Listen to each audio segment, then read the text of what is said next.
आज अकोटमध्ये अत्यंत मोठ्या प्रमाणामध्ये अल्पसंख्याक आणि बहुसंख्याक लोकांचा पक्षप्रवेश सोहळा या ठिकाणी आयोजित केला होता।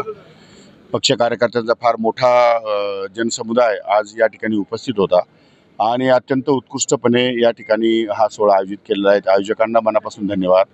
ज्यांनी पक्षप्रवेश केला आहे तो या निवडणुकीच्या काळामध्ये ते सर्व कार्यकर्ते आमच्या बरोबर राहतील आणि चांगल्या प्रकारचे यश या ठिकाणी निश्चितपणे प्राप्त करून घेतील आणि अजितदादाच्या नेतृत्वाखाली हा जो पक्ष आहे तो हा राज्यामध्ये निश्चितपणे बळकट होईल। सर, शिंदे सेनेचे जे नेते आहेत सदा सरवणकर यांनी एक विधान केलंय, आमदारांना केवळ 2 कोटी आणि मला 20 कोटी निधी मिळतो, कसं पाहताय?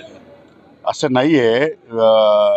आमदारांना सरसकट 5 कोटी रुपये निधी मिळतो, आमदार विकास निधी, आणि इतर विधानसभा मतदारसंघामध्ये काही वेगवेगळ्या प्रकारचे निधी असतात, त्यामुळे त्यांना कमी जास्त प्रमाणात निधी मिळाला असेल, पण त्याचा अर्थ असा नाही की सर्व आमदारांना कमी जास्त प्रमाणात होतो। तो काही आमदारांना होतो, काही आमदारांचे हेड नसतात, काही आमदारांना त्या हेडमध्ये काम केलं जात नाही। जसं नगरविकास हेड आहे, नगरविकास मुंबई शहरामध्ये हेड आहे, ग्रामीण भागामध्ये जिल्हा परिषदचं हेड आहे, त्यामुळे अशा प्रकारे कमी जास्त होऊ शकतं। पवारांनी म्हटलेलं आहे का युतीच्या काळात खूप मोठा भ्रष्टाचार सुरू आहे म्हणून।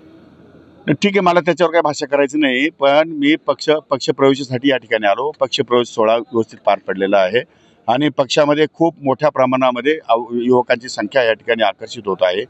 दादांचं नेतृत्व सर्वांना भावतं आहे, त्या दृष्टिकोनातून आम्ही पक्षप्रवेशासंदर्भात गावगाव फिरून या ठिकाणी लोकांना आवाहन करतोय आणि लोक त्याला प्रतिसाद देतात। आज संध्या रात्रीपासून जीएसटीचे नवे दर लागू होणार आहेत, तर तुम्ही कसे पाहता याच्याकडे? नाही, मी अजून लागू झाल्यानंतर बघेल मी। सर, एक शेवटचा प्रश्न, गिरीश महाजनच्या नेतृत्वात एक कुंभमेळ्यासाठी एक समिती स्थापन झाली, इतर पक्षांच्या मंत्र्यांना दुय्यम स्थान मिळालं काय वाटतं? नाही, असं नाही काय वाटत। माननीय मुख्यमंत्री महोदयांना तो अधिकार आहे कमिटी स्थापन करण्याचा। मुख्यमंत्री महोदयांनी तो निर्णय घेतलेला असेल, जो काही निर्णय घेतला आहे तो यथायोग्य आहे असं मी समजतो। ओबीसी नेते नवनाथ वाघमारे यांनी मनोज जरांगे यांच्या नार्कोटिकची मागणी, मला त्या गोष्टीमध्ये जास्त भाष्य करायचं नाही। पक्षप्रवेशासंदर्भात काय असेल तर बोला, बाकी ठीक आहे, बाकीचं चालू असतं।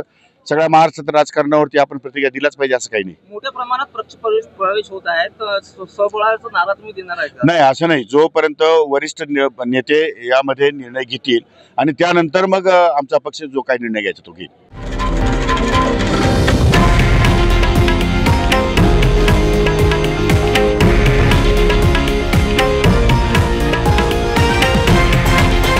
हे आहे देशातील नंबर 1 न्यूज नेटवर्क आणि आपण पाहत आहात TV9 मराठी, एकमेव।